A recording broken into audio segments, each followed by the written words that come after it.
All right, so I'm going to start with going through some of the forecasting problems from the homework from last week.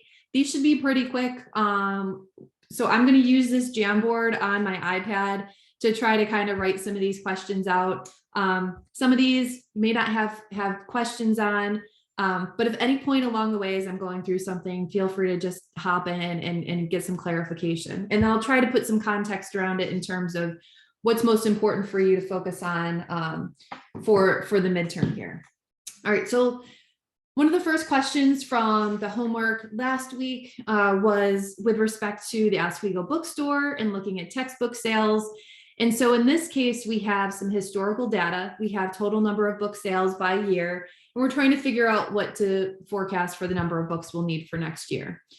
So to do this, in this case, we're looking at using a 3-year moving average. So as we think about forecasting models, this is what we would consider to be a time series, right? We're kind of looking at how this is progressing over time. And we're going to basically just do a simple average here based on the last 3 years.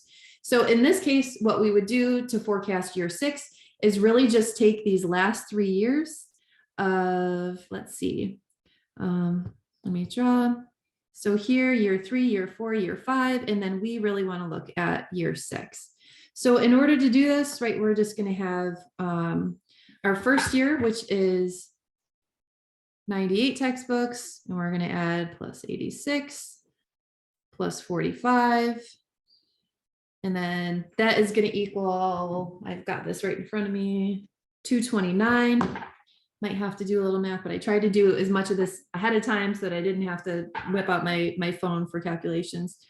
But here, this is going to be 229 divided by 3, which is going to give us a forecast of 76.3 books. So this is what you should have had for the homework. Now, when it comes to the midterm, one of the things I'm going to be asking for is probably just some basic examples like this, like, all right, use a 3-year moving average to figure out what next year's forecast is. But what I'm more interested in is your understanding of how and when we would use these forecasts. So if you were to actually look at this data for book sales, you can see in year 1, it was 128. Year 2, it was 100, 398, 86, and then last year it was 45, right? So that should automatically tell you that like something's going on. Either students are using the text or they're increasingly using PDFs that they're finding online because, to be honest, textbooks are just unnecessarily expensive, right? So if you were looking at this, you could clearly see that a trend is present. So even though here I'm asking you to use a 3-year moving average, in reality, you wouldn't want to use this in this case because averaging the last 3 years is always going to give you basically a value that's higher than your last year, right? Like our forecast of 76 books is much higher than 45, where realistically, if we're looking at this, we know it's going to be lower. So this is really where a trend projection would be really useful. We could also look at things like exponential smoothing with trend adjustment, which we haven't really talked about in the class, but just know that that's another alternative for you to use as you're trying to predict these trends.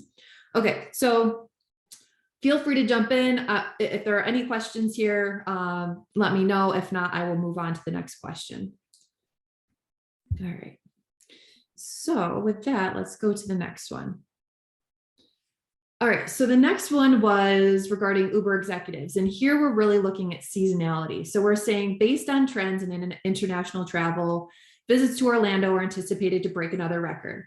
And in planning for spring break, calculate the seasonal index for March. Okay, so if we know that, let's say in 2023, it's expected that a lot of people are going to be traveling to Orlando. So if the projections for next year as a whole are going to be 140 million visitors, we want to already, if we're on an economic development or a planning committee for the for the city, we should really be thinking about what does that mean for spring break, right? If we know everybody's going to flood in at the same time, right, we need to make sure that we've got all of the things in place, that we're like beefing up our security, that we've got enough, we talked about Uber rides, that we have all of the other things in place that need to be there. So in order to do this, and sorry, the table kind of came over a little bit wonky here, but we've got the months, and we've got the travel estimate, the monthly travel forecast in millions. So here, what we would do, actually, this is monthly tourists. So here we want to look at the seasonal index. So all we would do if we're trying to figure out what March of next year is going to be, and we know that last year there were 20 million visitors during March. So basically what we want to do first is we want to sum up the total visits from last year. And if we do that, if we add all of these values up here for all months, that's going to be 126 million. And I'm just going to do 2 capital M's to designate million. And we're going to divide that by 12. And that's going to give us an average of 10.5 million visitors every month. But we know that it's not, that there's a lot of seasonality at play, and it's not just that average each month. So what we want to understand is the seasonal index for March here. So our seasonal index is going to be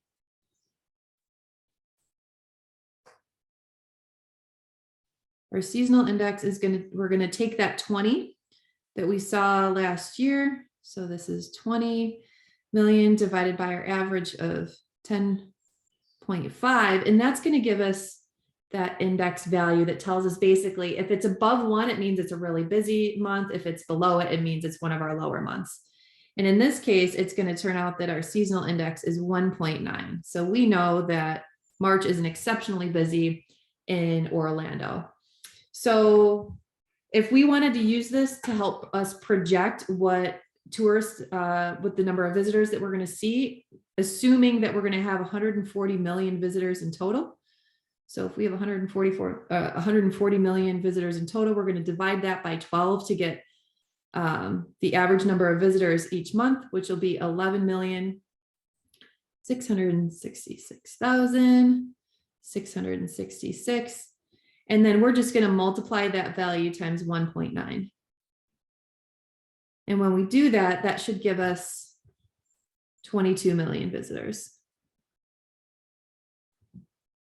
So that's how we're thinking. We use those seasonal indices, especially when we know, like, okay, if next year is going to be really busy, we think that our total sales or total visitors or whatever it is next year is going to be X amount.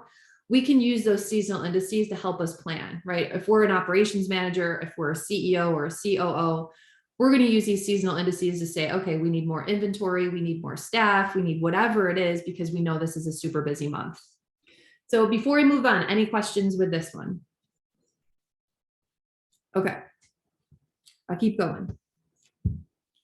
All right, so our next question. So this one actually, I think, was incorrect. And as I was going through and kind of preparing, walking through some of these, I was like, I think it was incorrect in Brightspace. So this morning I went through and I updated that. So if you got this one correct, you should see now that your score was updated in Brightspace. And if for some reason, if you don't see it being updated, please let me know and I'll go in and fix it. So in this case, again, we're looking at visits to Orlando next year. They're going to break another record at 140 million visitors. And we know that January's seasonal index is 1.4. It's not quite as high as March, but it's still pretty busy. So we want to find out what the projected number of visitors is going to be next January. So again, we're going to basically do the exact same thing. We already know what our seasonal index is. So here we're going to have 140. Sorry, it's like writing with a crayon with the stylus. 140 million, all the zeros in here. 140 million, and we're going to divide that by 12 first to understand what our average is each month, which is going to be 11,666,666. And then here we're going to multiply that by that seasonal index of 1.4.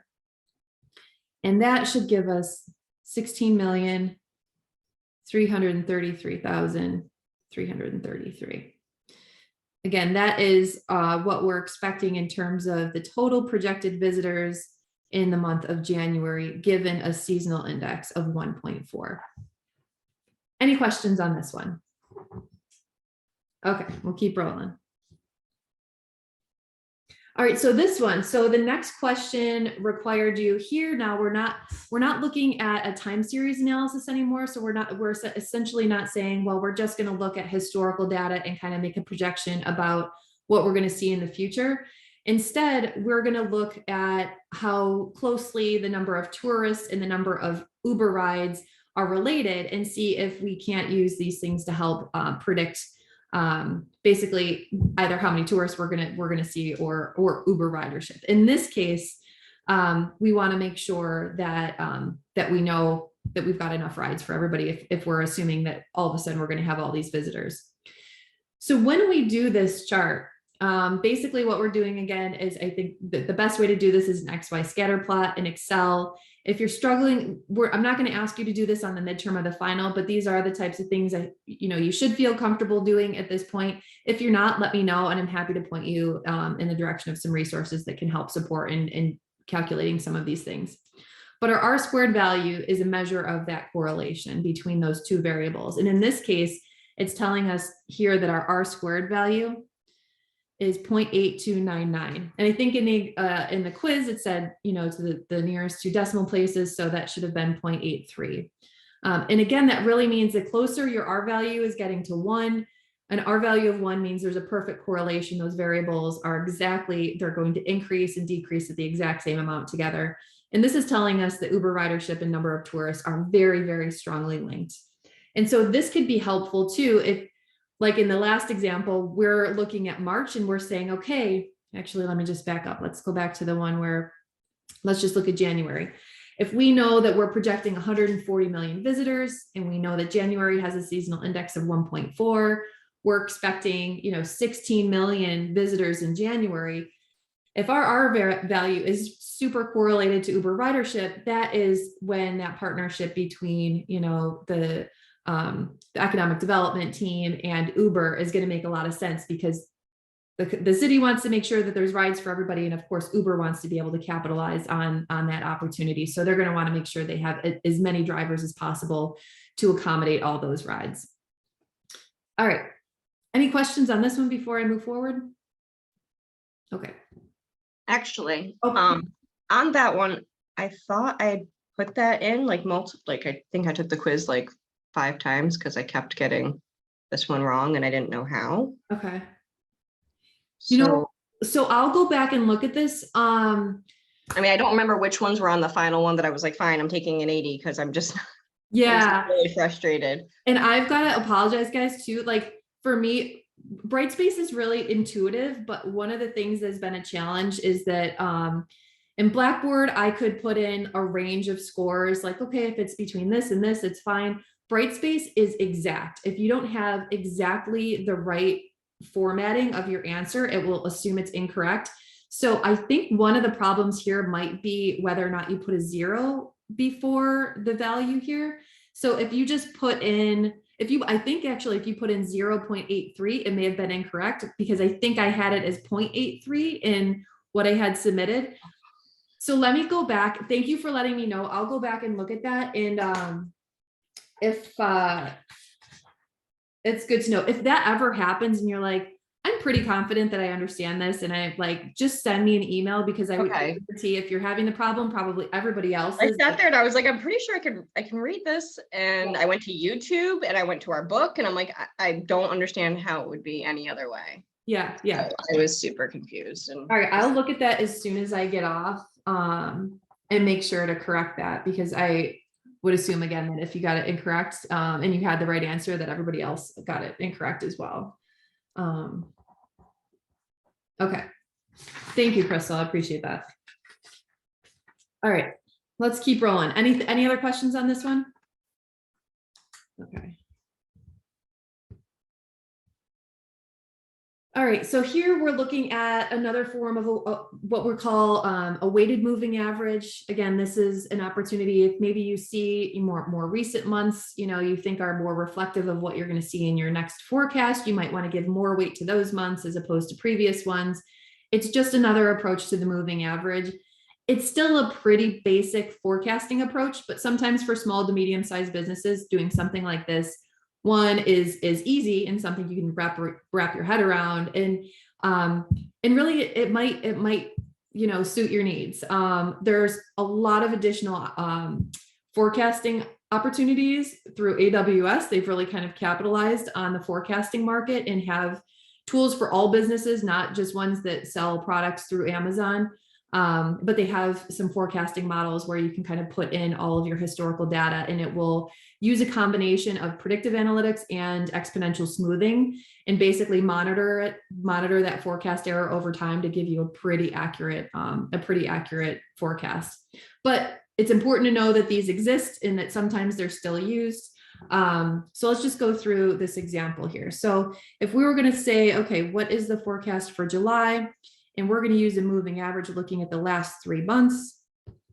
And then we're also going to look at applying the following weights. Then let's see what we have for July. So in this case, we're going to look at June first, and we're going to multiply that information by our highest weight being the most recent month. So that's going to multiply by 0.4, and then we're going to add May is 1,000, and we're going to multiply that by 30%. Plus 750 multiplied by 30%.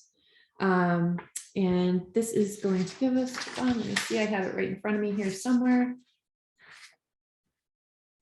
This is going to give us, when we add all of this up, a forecast of 725. Any questions on the weighted moving average approach? All right, again, you might see one of these on the midterm. It'd probably be pretty basic in terms of giving you the inputs and just trying to figure out how to get it. Again, though, when we think conceptually about the types of forecasts we use, my only advice is that this isn't typically something you want to use if a trend is present. Again, because a moving average is going to ground you in what happened in the past and isn't really going to give you a clear indication of, if you're seeing a major upward trend, this is never going to quite capture it because it's only averaging those last few historical values.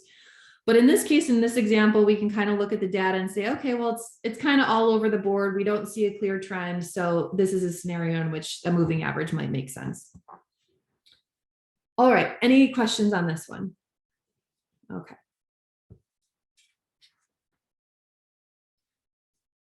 So, you know what? I think that I missed a page because there was one more question on the last exam with respect to exponential smoothing. So before, I'm gonna throw this over here at the end.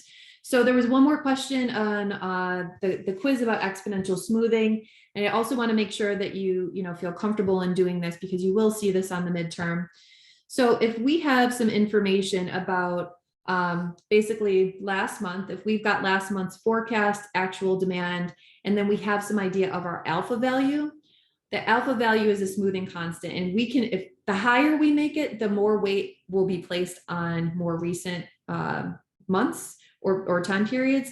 And if that value is lower, if our alpha value is like 0.1, 0.2, what it's going to do is it's basically going to smooth the forecast out over time. It's not going to be too aggressive or place too much weight on more recent months. So in this example, and again, sorry that I don't have this one up here. So on the homework, we had some, I'm just going to read out this information. So we're saying the bookstore forecasted a drop in operations tech sales next year, and they're anticipating it to be 40. So the forecast, their last forecast was 40 textbooks. And then the actual sales for that last time period ended up being 32. And in this case, our alpha value is going to be 0.4 because we're starting to see some trends. We want to place more weight on those recent time periods. So when we do exponential smoothing, our forecast for the next time period is going to be our last period's forecast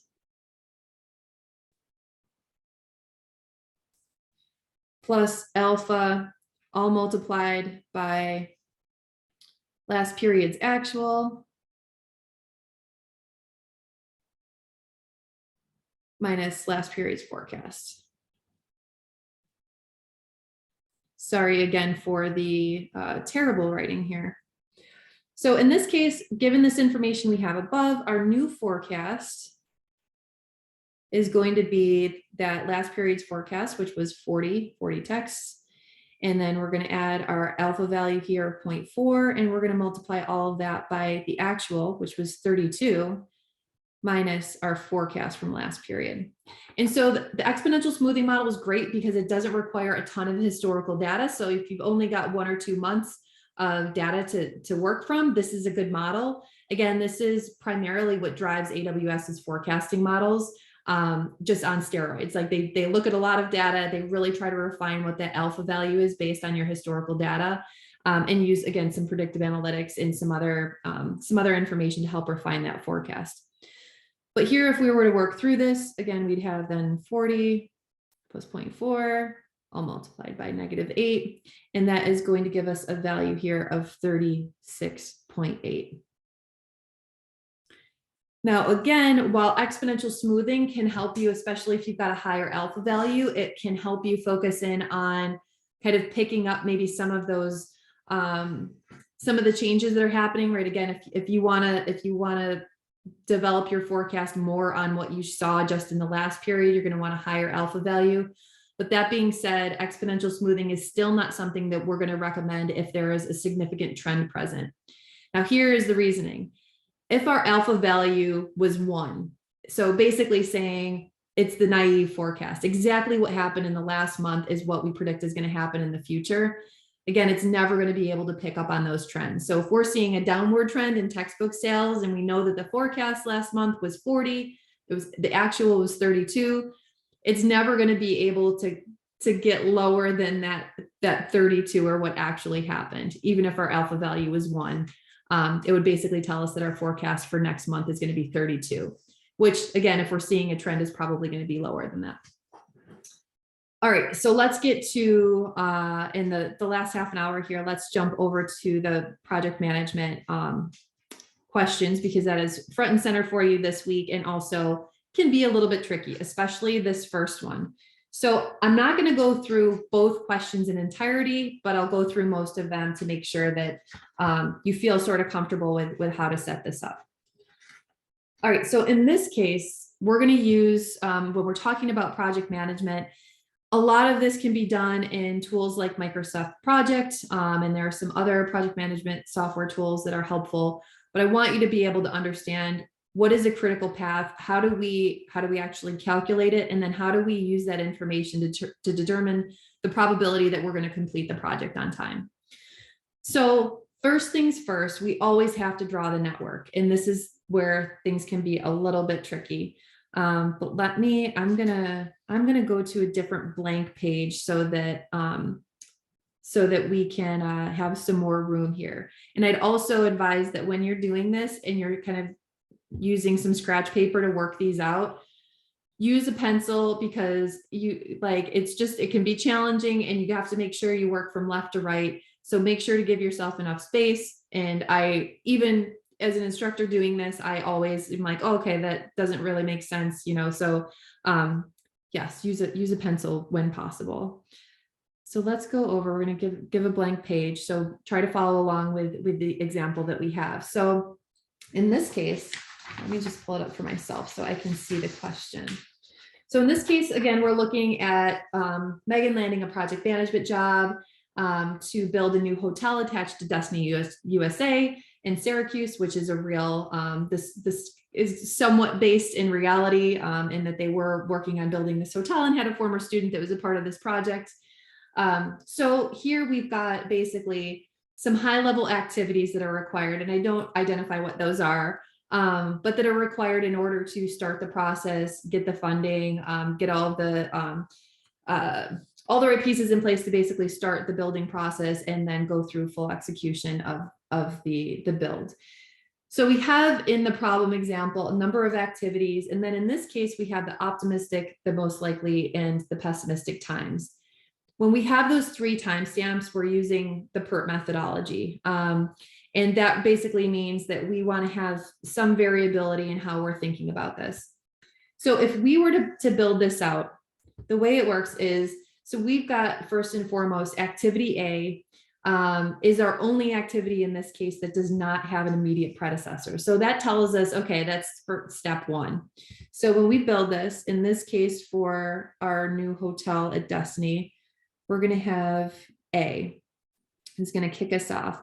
And whenever I do this, I always, when I make this, these circles, I put a plus sign through it. And the first thing I do is I label it. So this is task A. and the most likely time to complete it is going to be 8 weeks.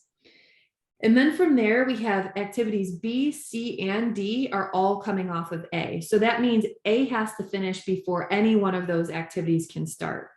So we have here three tasks that are going to follow. So B, which has a most likely time of 8 weeks. And then we have C, which has a most likely time of 12 weeks. And then we have D down here, which has a most likely time of 6 weeks. All right, so we always work from left to right and try not to cross, to basically have loops back, because then it becomes really hard to follow as we're doing our forward and our backward pass through the network. So our next task is E, and it tells us in the problem that it's the immediate predecessor is task B. So this is telling us that E cannot start until B is complete. There's some dependency there. So we're going to put task E up here, and that has a most likely time of 2 weeks. All right, and then we're going to have an arrow from B to E. And then next we have activity F, which is preceded by E and C. So both of these activities have to be completed before we can do F. So I'm going to put F over here. And that has a most likely time of 8 weeks. And that again is coming off of E and C. And then G has the most likely time of 3, and G cannot start until both E and C are complete as well. So this is where it gets a little tricky. We're gonna have a couple arrows cross, and that's okay as long as we're still moving from left to right. And then after that, next we have H, which is preceded by F. So I'm going to put this up here because I is preceded by F as well. So H, and that takes 2 weeks. And then we have I, and I takes 6 weeks, and that can't start until F is complete as well. And then we've got two more activities. So the next one is J, and J can't start until D, G, and H are all complete.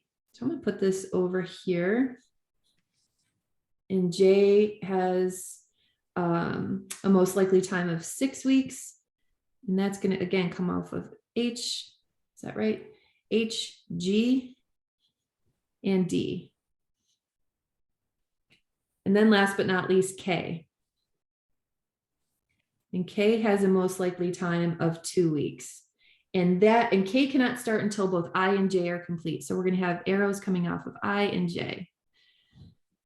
Okay, this is a lot, and I want to call this out before anybody panics. I will not ask you to do something this complex on the midterm. It will be much simpler. But I do want you to look at some of these more complicated projects, because in reality, this is typically what they look like. You're going to have at least 10 to 15 activities, and usually those relationships are going to be a little complicated. So that being said, I'm happy to walk you through this one because I recognize that this one is a little bit challenging. So what we're going to do first is, once we have the network all set up, we're going to look at our forward pass. So we're going to be filling out these early start and early finish times. And that's going to basically tell us if everything is going as planned, what's the earliest time we could start this activity and the earliest time that we could finish it. So we always start over here at the beginning, and we start at time 0. And then all we do is we're looking at A. I'm going to say, okay, it started at 0, and then A takes 8 weeks. So we're going to add 0 plus 8, and then 8 goes up here in the upper right-hand corner. And as we're doing our forward pass, we're always going to take the max of the predecessor. So what I mean by that, okay, right here, this doesn't apply because B, C, and D are all coming from A, and the earliest time A could finish is at 8 weeks, which means that B, C, and D can't start until 8 weeks, right? So we're going to pull that 8 over here. 8 plus 8 for B is 16. We're going to pull 8 here, plus 12 is 20. We're going to pull 8 down, plus 6 is 14. And now we've got our first pass for those. So next, we're going to continue to move to the right. So the next activity we see is E. And E can't start until B is done. So the earliest time E can start is going to be at 16 weeks. plus 2. The earliest time it could finish will be at week 18. And now we're going to look at F and G. So both F and G are coming from E and C, if you see that, right? We've got all of these crossing arrows here.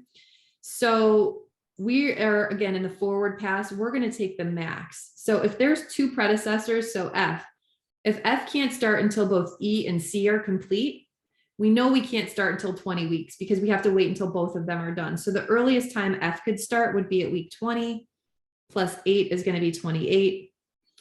And same thing for G. G can't start until both of those are complete. So the earliest time it could start would be at week 20.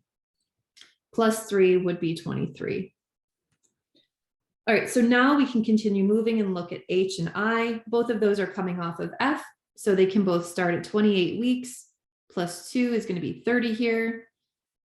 28 plus 6 is going to be 34. And now if we look at J, J can't start until H, G, and D are all done. And so H is going to be the one that's going to finish up latest. So we know that J can't start until week 30. Plus 6 is going to be 36. And we're going to pull that time right up here to the upper left. And plus 2 is going to be 38. So as we're looking at this now, we've completed our forward pass. That's good. Now to finish it off, we're going to have to work backward. And this is when we are going to do our backward pass. And the rules are just a little bit different. So this time, instead of taking the max, when we move backwards, we're going to take the minimum from the activities that followed. So let's just work through this together. So when we start, we're going to start over on the right-hand side at activity K, and we're going to pull that 38 right down. We're going to minus 2. So this on the bottom is going to give us our late start and our late finish times. Sorry, you can't get all the way over there. So with the late start and late finish, it basically means that is the latest time you could start and the latest time you could finish that activity without basically throwing the entire project off and creating a delay. Some of these activities are going to have some wiggle room because they might be happening at the same time as another activity that's going to take twice as long. So sometimes we're going to see those early start and those late start times are actually going to be a little bit different. And that's what we refer to as slack. I'll come back to that because that's helping us determine which activities are on the critical path. So as we move backward, we're basically just going to pull that 36 down and back. So we're going to do that 36 gets pulled down here, and then minus 6 is going to be 30. And now from J, we're going to move back to I, H, I, and D. So in this case, actually, in this case, I is going to K. So we're going to pull that 36 right back from K. So that 36 is going to be pulled down to J, and it's also going to be pulled back to I. So 36 minus 6 is going to be 30. And this is where we can start to see that slack time, right? So for I, it's got 2 weeks of slack. Basically, the earliest time it could start would be week 28, but the latest time it could start would be week 30 if for some reason you needed some extra time. It would be okay to start this at week 30, and that would keep everything on track still. Any later than that, and it's going to push things out. So now we'll go to H, G, and D, and here they are all followed by J. So we're just going to pull that 30 from J back. So we're going to pull 30 up to H, minus 2 is going to be 28. We're going to pull that 30 back to G, minus 3 is going to be 27. And we're going to pull this 30 back here, minus 6 is 24. So here for activity D, we see a ton of slack. So that basically means like we shouldn't worry too much about D because we could start it at week 8, but really we could start it as late as week 24 and we'd be just fine. So now we're going to keep working backwards. Next is F. F is followed by H and I. So here we're going to use the min rule. If it's followed by 2 activities, we're going to pull over the minimum of those 2. So here we're going to pull over that 28. Minus 8 is 20. And then let's keep moving our way back. So if we look here at E, E is followed by F and G, and we're going to pull the min over here, which is 20, which is going to give us 18 in the late start. And then for C, we're going to pull over the min, which is 20, minus 12 is 8. And for B, we're going to pull over 18, minus 8 is 10. And then we'll pull over the min, 8 minus 8 is 0. So we have completed this.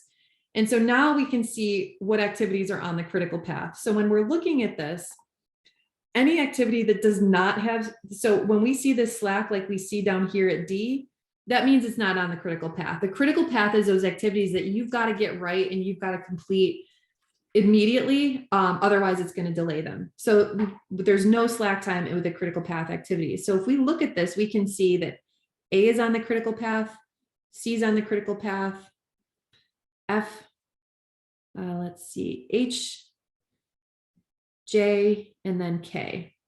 So those are all of our critical path activities here. So we've got a lot on the critical path that we've got to keep our eye on as a project manager to make sure that those things don't fall behind. Because again, if any of those activities fall behind, it's going to delay the rest of the project. So let's go back and answer the rest of the questions then for this problem. So I'm also asking here just some PERT related questions, right? When we're actually, if we were to do this out using all of PERT and we wanted for question 5 to determine the probability of completing the project on time, technically we'd have to complete or calculate the expected activity times for all of those critical path activities as well as the variances. And that can be really time consuming. I don't want you to get bogged down with that, and I'm not going to ask that level of detail on the midterm.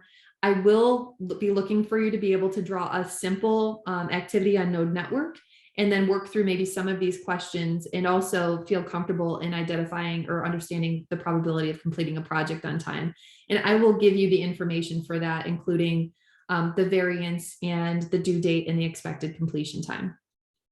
So let's just work through this one though. Expected time for activity C. When we're doing this, the way we compute the expected activity time is the formula A plus 4M plus B divided by 6.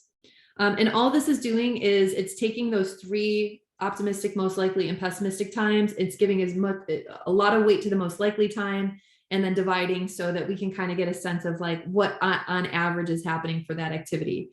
If we've got a really, really far out worst case scenario, then that most likely time may not be what we want to use. We probably actually want to take into account that worst case scenario is pretty bad and it might be a little bit longer. So anyways, for C, when we do this, is we're going to look at A is that optimistic time. So let's see. Whoops. For activity C, that is 8. Here, there. So this is going to be 8 is our optimistic time plus 4 times our most likely, which is 12 plus 16, all divided by 6. And in this case, that's going to give us our expected activity time for activity C is going to be 12 weeks in this case.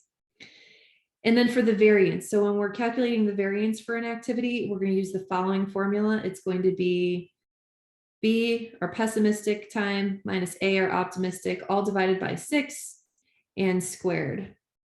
And this is going to give us, for activity C, our pessimistic time is going to be 16 weeks.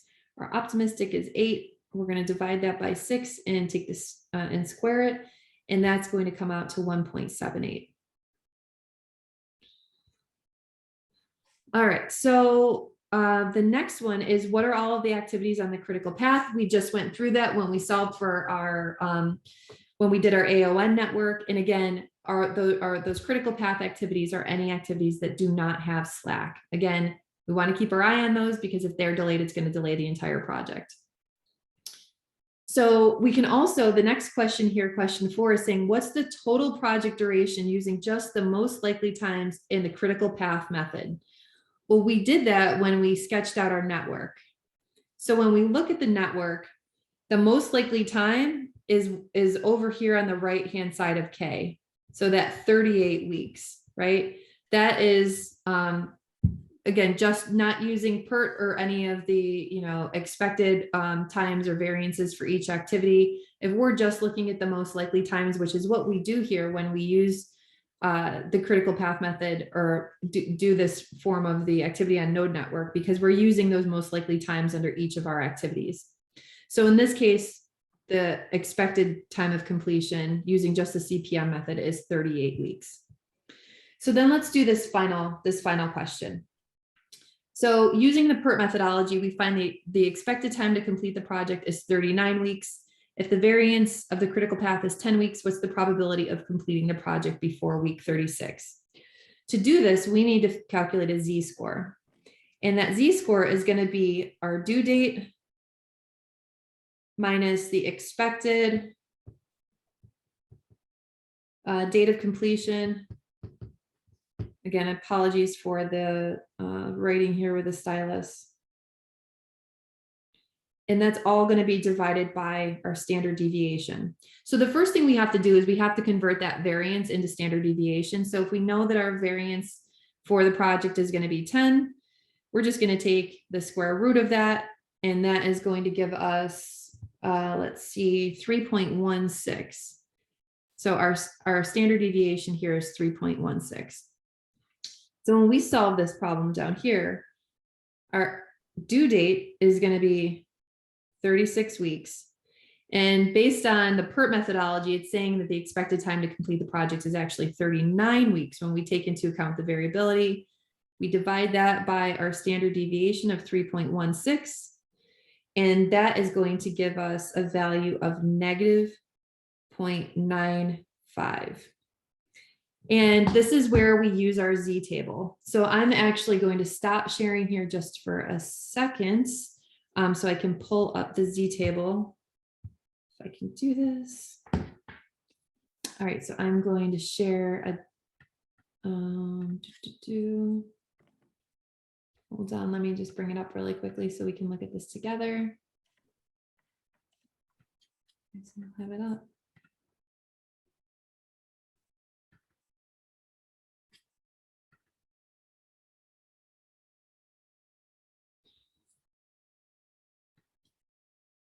Okay, so if we look at the Z table here, again, we just found with our Z-score that we got a value of negative 0.95. So when we look at our chart, we're going to go on the left-hand side here, the negatives, and we're going to go down to negative 0.9, and then we're going to work her over to negative 0.95. So here we see the 0.05 column. So this tells us here that our probability is 0.1711. Okay, so that then, as we translate that to our final probability of completing the project on time, I think in the quiz I asked you to just round to 1 decimal place, which is going to give us the probability of completing this project on time is 17.1%, which isn't great. But you know, it's good that we understand that, and we can see that, right? If we know that the expected time to complete the project is 39 weeks and our due date's in 36 weeks, we're probably going to have to bring on some additional resources to make sure that that can happen. So that was a lot for that problem. Are there any questions on that specific problem? All right, so I'm gonna not go into the second one. The second one is a little bit easier in terms of the network. You know what, actually, let me just, there is kind of a little bit of a quirk to the second network. So I'm just gonna really quickly here help you. Oh, whoops, hold on, I'm gonna jump to my, I'm gonna jump to the iPad and then just do this really quick, just do the AON network to help you out with that, because this, again, is a little bit different than some of the other ones that we've seen.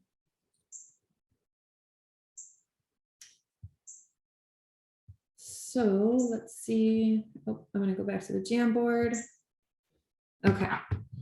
So in this case, we're gonna be looking at Julian starting a job at HSBC, and he needs to determine a new client's risk management needs. He has a tight deadline to complete the tasks he needs and a lot of information. So he's outlined his activities and really trying to understand how long this is going to take for him to complete this deliverable for the client.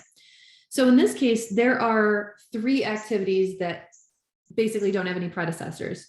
So unlike the one we just saw where activity A was our first task and then everything kind of came off on this, here we have basically 3 tasks that are going to kick us off. So the way we would write this out would be activity A And that has a completion time, a most likely completion time of 2 days.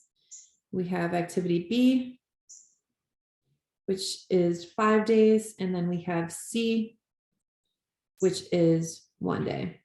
All right, and then as we look to activity, the next activity, which is D, that has a predecessor of B, so that's going to come right off of activity B. So we're going to put D right out here in the middle, and that takes 10 days. And so then we're going to have our arrow going from B to D. And then the next activity is E, and that has predecessors of A and D. I'm going to put E here, and that is a total time of 3 days, and that is coming off of A and D. And then activity F, and that has most likely time of 6 days, and that is coming off of activity C. And then G, and G takes 8 days. So this is what your network should look like for this one. And again, I can go through really quickly and just fill this out. So get a little bit more practice with the AON networks. But here, we're always going to start at time 0. So A, B, and C can all start at time 0. And A's early finish time is going to be 2 days. B's is going to be 5. And C is 1. And then we're going to look to D. D can't start until B is done. 5 plus 10 is going to be 15. And then E, again, we're on our forward pass. We take the max. So we're going to pull 15 up. Plus 3 is 18. And then for F, F can start at day 1. Plus 6 is 7. And then here for G, we're going to bring over 18 as our max. Plus 8 is going to give us 26. And then again, when we do the backward, we're just going to pull that 26 down and work our way backwards. Now here we pull that 18 down to F. Minus 6 is 12. We're going to pull that 18 over to E. Minus 3 is 15. And then we're going to work to D. So we're going to pull that 15 down to D. Minus 10 is going to be 5. And then as we look to A, we're going to pull that 15 back to A. Minus 2 is going to be 13. We're going to pull the 5 back here. And then we're going to pull this 12 back here. Minus 1 is going to be 11. So again, I know that was a lot. Hopefully that was helpful. So as you're kind of thinking through the homework, especially with these networks, you've got what you need. If at any time, if you have any questions, or again, if there's something that you're getting wrong on the homework and the quiz, and you're like, I'm pretty sure I have this right, I don't know what's going on, send me an email, because again, it might be something weird with Brightspace in terms of it's not accepting the answer for some reason, and I'll look into it and adjust it as soon as possible. So with that, thanks for joining. Keep me posted if you have any questions, and remember that the midterm is coming up next Thursday. So I hope you all have a great weekend, and I'll talk to you soon. Bye. Thanks, Professor. Yeah, if you want, hey, wait, let me just turn off the recording if you want to hang on.